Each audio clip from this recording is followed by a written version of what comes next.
केवल वीडियोग्राफी करके हम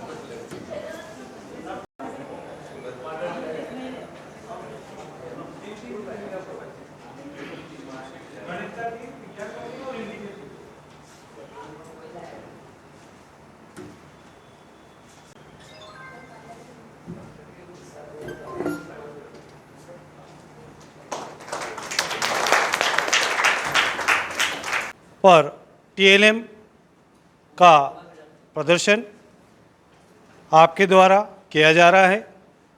आपने जो अपने स्कूल में सबसे अच्छे टीएलएम को लेकर आप यहाँ उपस्थित हुए हैं, उस टीएलएम पर हम आपसे चर्चा करेंगे। इसकी उपयोगिता क्या है, बच्चों के लिए ये क्या उपयोगी है, इसको भी हम आपसे प्रश्न पूछेंगे। हमारे 3 निर्णायक रहेंगे, वो आपसे पूरी चर्चा करेंगे।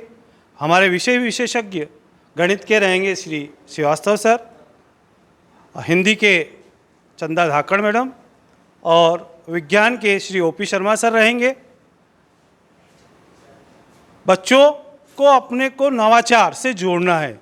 अब अपना पुराना मेथड बंद हो गया, बच्चे अब नया सीख कर देख कर सीखते हैं।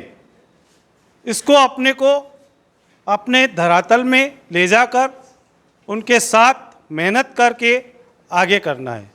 शिक्षक वही आगे बढ़ेगा जो नवाचार करेगा।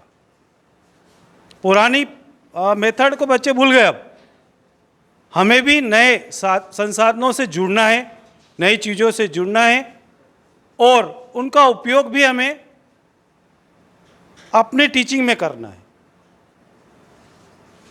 तो आप सभी अच्छे दिख रहे हैं, प्रेजेंटेशन भी अच्छा लग रहा है। अब आपसे चर्चा भी करेंगे। और इस जैसा कि आज मेले का आयोजन हुआ टीएलएम का, और आपका प्रश्न है कि आज इसकी ज़रूरत क्यों पड़ गई। जब से शिक्षा से हम पढ़ाई के क्षेत्र में काम कर रहे हैं, टीएलएम तो तभी से बनते आ रहे हैं और टीएलएम के बगैर हम अच्छी गुणवत्तायुक्त शिक्षा देने में पूरी तरह सफल नहीं हो सकते। उसकी सहायक सामग्री के द्वारा हम बच्चों को अच्छी तरीके से सिखा सकते हैं और जल्दी सिखा सकते हैं। टीएलएम गुणवत्तायुक्त बने और बच्चे उसको आसानी से समझ सकें।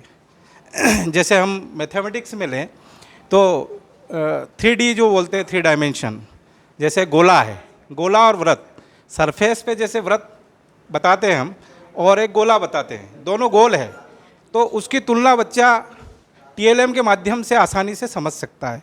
तो ऐसी चीज़ें टीएलएम के माध्यम से जो चीज़ हम पढ़ के नहीं समझ सकते, वो टीएलएम के माध्यम से आसानी से समझ सकते हैं। और इसकी शुरुआत से ही उपयोगिता है। और शिक्षक अगर इसमें भागीदारी करता है टीएलएम निर्माण में, तो स्वयं के द्वारा निर्मित जो टीएलएम होगा उससे ज़्यादा सफलता मिलेगी।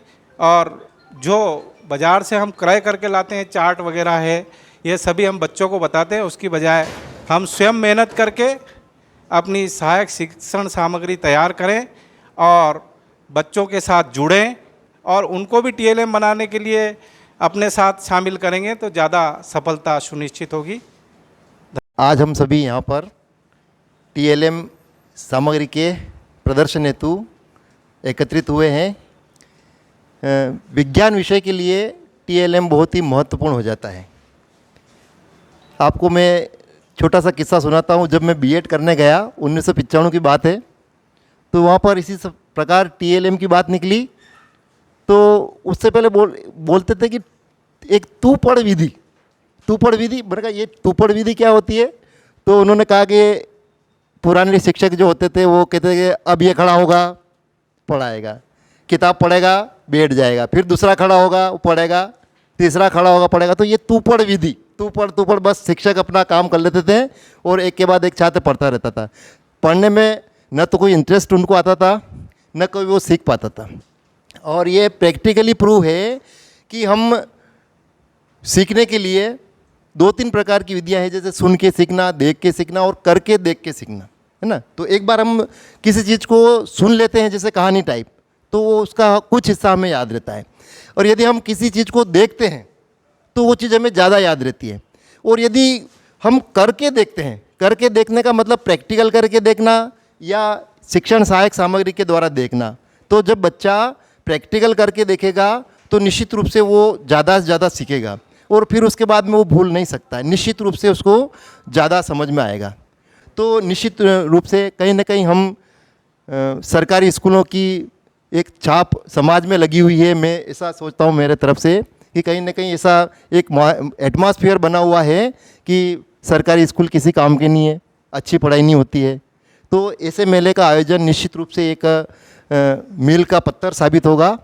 संख्या यानी 1 2 3 2 3 4 2 3।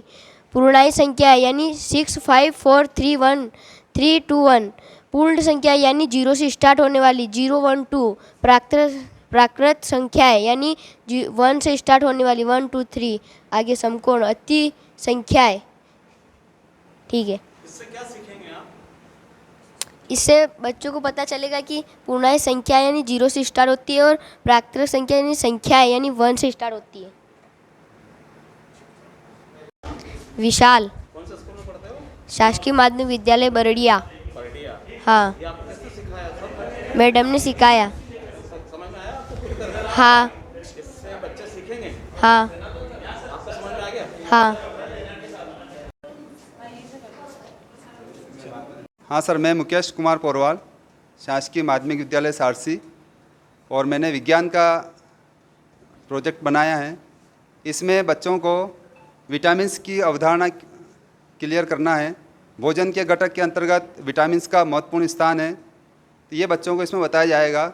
इसके अंतर्गत विटामिन के प्रकार जैसे vitamin A, B, C, D, E और के, ये 5 प्रकार के विटामिन अपने भोजन के अंतर्गत होते हैं। इसके अंतर्गत फिर हमने इसके विटामिन्स के रासायनिक नाम, कमी से होने वाले रोग, अगर मान लो ये विटामिन प्राप्त नहीं होते हैं तो क्या रोग हो सकते हैं, तथा इसके स्रोत, ये विटामिन हमको कहाँ से प्राप्त होंगे, इसके बारे में बताया गया। प्रत्येक विटामिन के बारे में बताया गया। फिर इसके बाद चित्रों के माध्यम से भी बताया गया बच्चों को कि ये अपने विटामिन कहाँ से प्राप्त होंगे। जैसे विटामिन ए के लिए दूध, गाजर, सब्जी, आम, फल वगैरह सारा इसमें बताया गया चित्रों के माध्यम से। इस प्रकार विटामिन्स के बारे में बच्चों की गुणवत्ता सुधार होगी। बच्चों को इसमें लगेगा कि हम वाकई में सही विटामिन्स प्राप्त कर रहे हैं और अपने को प्राप्त करना है।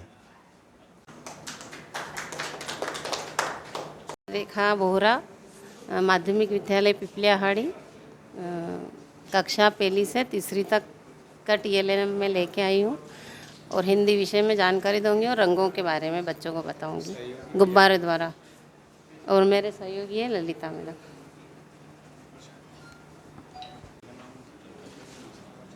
बोलो फुग्गा फुग्गा फुग्गा,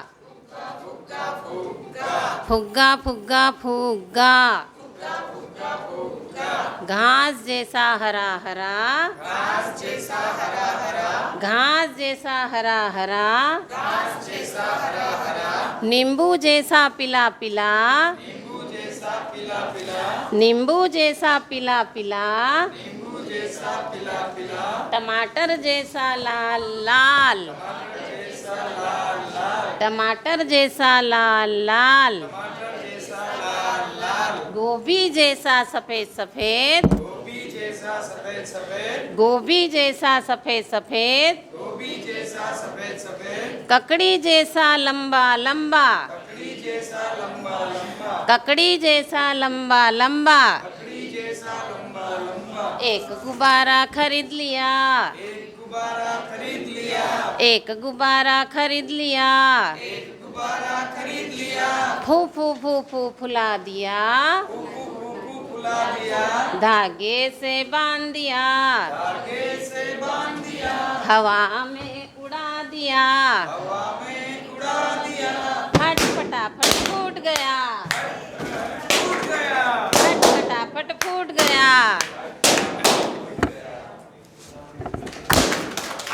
नमस्कार, मैं माहिनूर मोमिन, शासकीय माध्यमिक विद्यालय पिपलियाहाड़ी माध्यमिक शिक्षक गणित की शिक्षिका हूँ।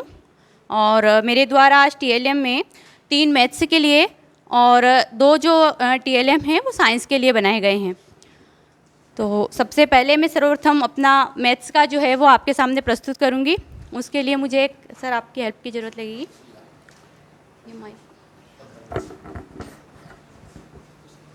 ये 6th क्लास की गणित के लिए बनाया गया है।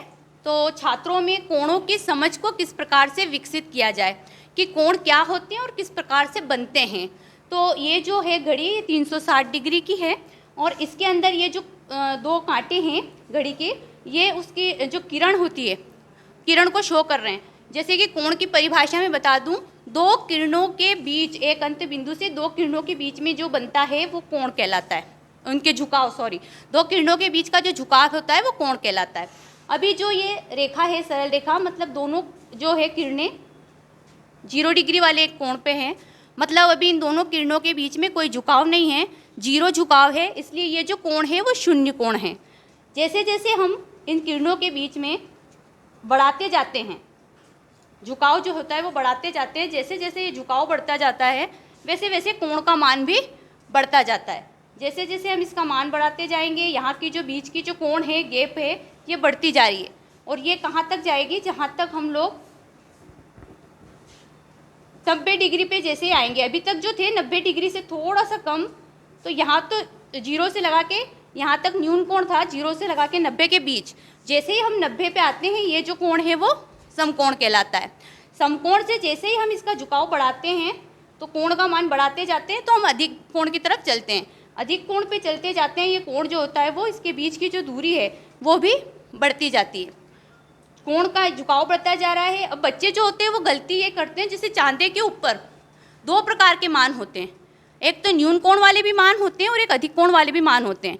तो बच्चे क्या करते हैं, न्यून कोण वाले मान की बजाय अधिक कोण वाला मान पढ़ लेते हैं। और ये कोण तो हमें दिख रहा है अधिक कोण, लेकिन वो लिख देते हैं ये 100 से ऊपर ही है, लेकिन वो प्रदर्शन हुआ है, सभी का हमको करना है और अभी हमारा चयन नहीं हुआ है, चयन तो अंतिम दौर में जाके होगा। सभी के टीएलएम प्रदर्शन के ऊपर चर्चा होगी, देखा जाएगा, उसके बाद चयन समिति उसका निर्णय लेगी। तो हम सबको बहुत ही अच्छे तरह से प्रेजेंटेशन करना है अपने टीएलएम का। एक जिससे इच्छा हो ये अच्छी कार्यशाला यहाँ पे चल रही है, क्या है, क्या बच्चे सीखेंगे इससे? इससे टीएलएम से बच्चे ये सीखेंगे कि उनके आसपास जो भी है उन चीज़ों को, जैसे ज्यामितीय आकृतियाँ हैं, तो ज्यामितीय आकृतियाँ उनके दैनिक जीवन में कौन कौन सी ऐसी आकृतियाँ हैं जो वर्ग की हैं। जैसे पासा, बच्चा खेलता है पासे से, उसको ये पता चलेगा कि ये वर्ग है। आयत, बच्चा क्लासरूम में है, उसको पता है खिड़की, इसके भी 4 कोने, लेकिन आयत, ये आयत क्यों है। त्रिभुज, त्रिभुज 3 कोने। जैसे मार्केट में अगर कोई चीज़ वो ऐसी परचेज करते हैं, समोसे, बच्चों को बिल्कुल बेनिफिट मिलेगा। क्या होता है, फुल फॉर्म क्या है इसका? Teaching learning material.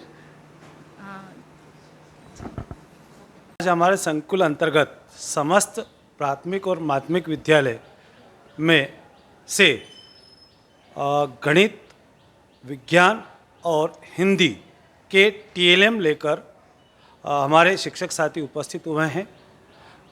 टीएलएम से बच्चों को पढ़ाने में जो मदद मिलती है और बच्चों में जो रुचि उत्पन्न होती है, जिज्ञासा होती है, उससे बच्चों को सीखने में बहुत अधिक मदद मिलती है। और एक नवाचार के माध्यम से अगर बच्चा पढ़ता है तो वो चीज़ आसानी से वो समझ सकता है और उसका उपयोग जीवन में आगे भी कर सकता है। टीएलएम से आशय क्या है आपका? टीचिंग लर्निंग मेथड मटेरियल, तो उससे शिक्षक उन सभी उपयोगी सामग्री का उपयोग जो उसके विषय अंतर्गत आते हैं उसमें किस तरह से मदद लेकर बच्चों को कैसे रुचिकर बनाकर वह सिखा सकता है, बता सकता है, समझा सकता है।